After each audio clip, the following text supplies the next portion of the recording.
Am I the only person who can't scratch their reading itch with anything written later than like 2003?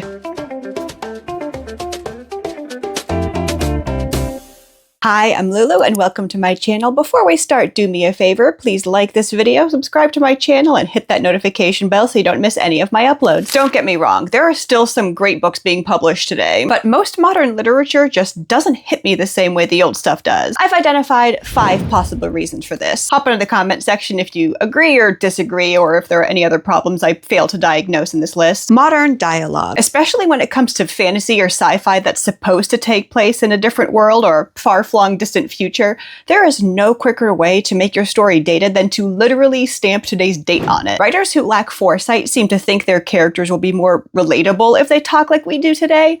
However, in just a couple of hours from now, it won't be today anymore. And 20 years from now, people aren't going to be saying Riz and Yeet, if indeed they still say them at all. Imagine if back in the 90s, the writers of Star Trek Next Gen were using modern slang, so instead of Captain Picard saying, "Make it so," he says, "I." That would be so embarrassing to watch today.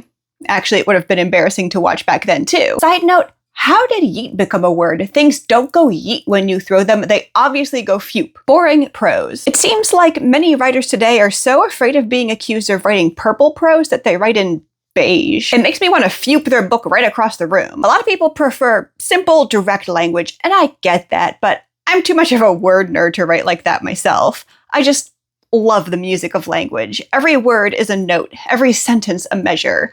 I should be able to dance at that rhythm. This is mostly a genre fiction issue, which plays into the stereotype that litfic snobs like to condescendingly chuckle about while wearing monocles and sipping their fancy local beers, which I say as someone who actually likes litfic and won't touch domestic beers with a 10-foot pole because fancy local beers are vastly superior. I draw the line at the monocle. Point is, we genre writers massively need to up our prose game. Writers sometimes treat language as the packaging their story comes in, a necessary but disposable delivery system for the plot. What a waste.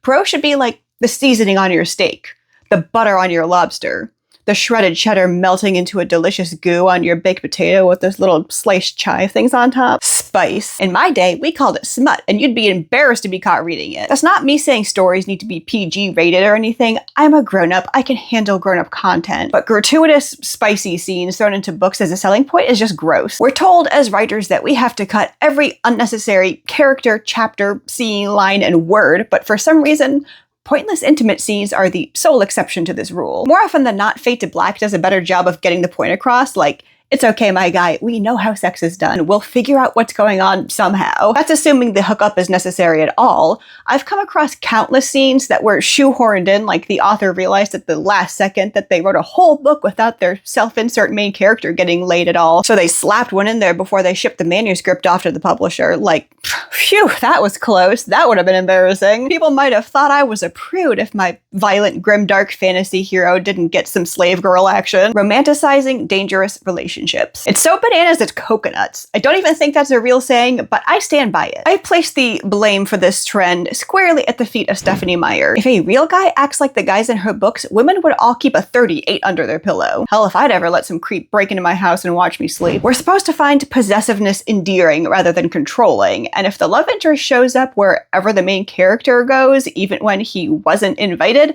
well, that's just him being protective, not a creepy stalker who will definitely come at her with a kitchen knife the second she crosses him, if the true crime stories I read are anything to go by anyway. Protagonists who are also authors. This isn't so modern a trend that I'm going to go after only millennial and Gen Z authors. For decades, Stephen King has notoriously been using the famous author protagonist, all of whom easily score with attractive young women who are huge fans of his books. And the problem with this trend goes beyond eye-rolling author self-insert characters. For starters, this shows an immense lack of imagination. An author has the power to transport their readers into the lives of wizards, warriors, kings, slaves, gods, prophets, thieves, rock stars, detectives, orphans, or even animals.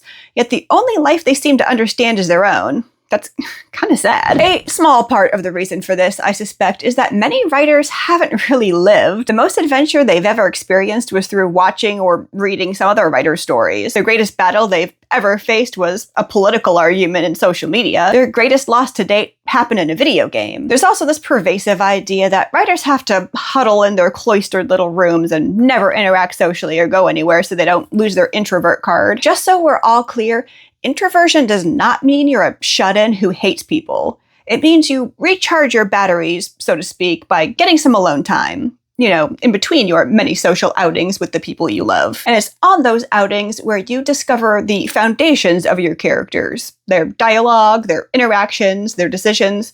Live a life outside of writing. That's what gives you something to write about. But that's just this writer's opinion. Do you disagree with any of my points? Got anything else to add to the list? Drop your comments down below. Like this video, subscribe to my channel, and hit that notification bell for more content like this in the future, and I'll see you in the next video.